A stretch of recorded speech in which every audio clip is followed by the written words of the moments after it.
A obesidade é uma doença. E nós estamos discutindo o ponto final da doença, que é o tratamento dela. Diz, e digo sempre aos alunos, que os médicos se diferenciam no diagnóstico e se igualam no tratamento. Isso é uma verdade. Outra verdade é o seguinte: medicamento que não fizer mal também não faz bem. Então, isso também é outra verdade. Não tem nenhum medicamento que não tenha efeito colateral. Isso não existe. Bem, e a obesidade, na realidade, ela é muito mais do que o aumento de peso. Quer dizer, aquele fenótipo do indivíduo que está gordo, ela é muito mais do que isso. Tratar a obesidade na sua essência, dando medicamentos para emagrecer, é o mesmo que muitas vezes nós estarmos tratando uma pneumonia, com febre, dando Novalgina, e o processo infeccioso lá continua no pulmão. Porque a doença que gera obesidade continua, né? É uma doença, como bem dito, uma doença crônica, né? De tal forma que, diante de uma doença como essa, nós somos obrigados a saber qual é a etiopatogenia dessa doença, qual é o mecanismo dessa doença, como é que essa doença surge, por que existe essa doença, por que o indivíduo tem muito mais apetite do que um outro, por que ele come 1000 calorias, por exemplo, e engorda, e o outro come 800 e não engorda. Tudo são perguntas que vão ser feitas para que a gente possa ter realmente um raciocínio crítico sobre tudo isso, né? Isso é de muita importância e eu convido os senhores a um raciocínio crítico exatamente sobre esses aspectos, né?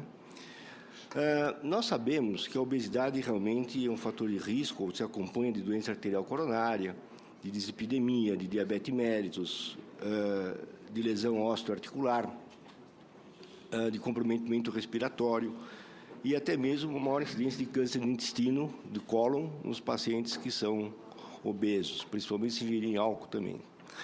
Pois bem, então nós somos obrigados, antes de pensar no tratamento, saber por que essa doença está acontecendo, né? Muitas vezes, tratando a causa da doença, a obesidade, nós vamos ter um resultado muito melhor do que tratando com medicamentos, né? Tratar a obesidade mórbida, por exemplo, com medicamentos é uma besteira muito grande. Não existe medicamento que vai fazer um obeso mórbido emagrecer. Isso não existe, né? E nós temos que tratar os pacientes como clínico, né? Aqueles que nós temos a necessidade que ele reduza o peso para melhorar uma dor lombar, para melhorar a hipertensão arterial e assim por diante, né? Sem o uso, evidentemente, dos medicamentos até uma certa fase. Eu acho que não é muito correto nós compararmos a obesidade com a hipertensão arterial no uso crônico do medicamento, né? Eu acho que nós temos uma diferença muito grande no que diz respeito à etiopatogenia das doenças. E o tratamento não pode ser centrado simplesmente num biomarcador. Eu posso considerar hoje, com um conceito moderno, que a obesidade é um biomarcador. O peso, melhor dizendo, é um biomarcador. A hipertensão arterial hoje, o número que eu meço, o aparelho de pressão, é um biomarcador, né? Então, eu posso pensar desta forma, né?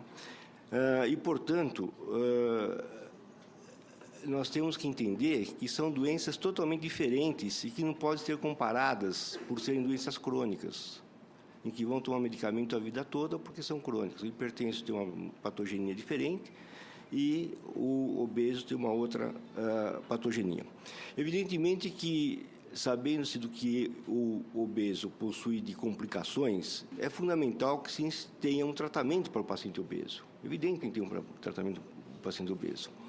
Mas o tratamento, ele não se baseia apenas na administração de medicamentos. O tratamento, dependendo do grau de obesidade que ele possui, se é sobrepeso, se realmente é obesidade, se é obesidade mórbida, ele se fundamenta na causa, e essa causa tem que ser investigada. Enfim, fazer o diagnóstico etiopatogênico, quer dizer, o diagnóstico do mecanismo da doença e por que esse indivíduo está obeso, né? De tal forma que aí nós podemos fazer um tratamento